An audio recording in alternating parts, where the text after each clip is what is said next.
1914 दुनिया का सबसे खतरनाक मिशन शुरू होने वाला था। 28 लोग, एक जहाज और एक सफर जहां से लौट कर आना लगभग नामुमकिन था। एंटार्क्टिका की उस सफेद बर्फीली दुनिया में एक कहानी लिखी जा रही थी, हिम्मत की, भूख की, ठंड की और जिंदा रहने की जंग की। लेकिन किसी को नहीं पता था कि उनका जहाज ही कुछ ही दिनों में उनकी तैरती हुई जेल बन जाएगा। सर अर्नेस्ट शैकल्टन एक ऐसा इंसान जो नामुमकिन पर यकीन नहीं करता था। उसका सपना एंटार्क्टिका को पैदल पार करना। एंड्योरेंस नाम का जहाज धुंध, तूफान और ठंडी हवा को चीरता हुआ दक्षिणी महासागर में आगे बढ़ रहा था। हर कदम उन्हें उस महाद्वीप के करीब ले जा रहा था जिसे दुनिया धरती का आखिरी जंगल कहती है। लेकिन रास्ते में बर्फ बदलने लगी, धीरे धीरे चौतरफा फैलकर जहाज को घेरने लगी और फिर जैसे कोई अदृश्य ताकत जहाज को पकड़ रही हो, एंड्योरेंस उसके बीच फंस गया। दिन बीतते गए, बर्फ का दबाव बढ़ता गया, लकड़ियों के टूटने की आवाजें, ऐसा लगता था मानो जहाज किसी जानवर के जबड़ों में फंसा हो। शैकल्टन समझ गया ये सिर्फ शुरुआत है।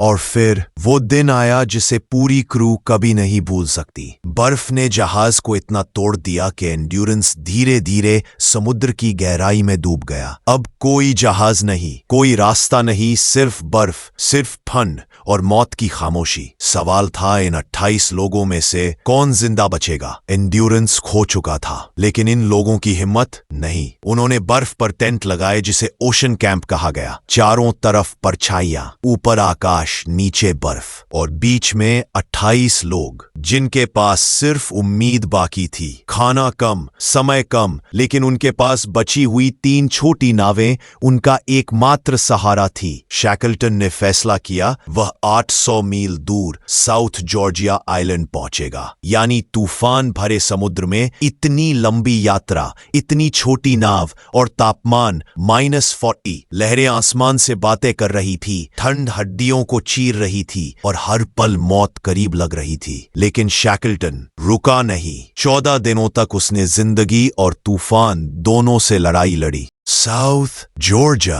पहुंचने के बाद भी मिशन खत्म नहीं हुआ और शैकल्टन अपने लोगों तक लौट आया। महीनों की तकलीफ, भूख, ठंड और डर, लेकिन किसी एक आदमी की जान भी नहीं गई। सभी 28 जिंदा थे। भरोसा और इंसानियत की एक कहानी जो बताती है कभी कभी इंसान तूफानों से नहीं, अपने डर से हारता है। रास्ते हमेशा नहीं मिलते, लेकिन जीत उन्हीं की होती है जो रास्ता खुद बना लेते हैं।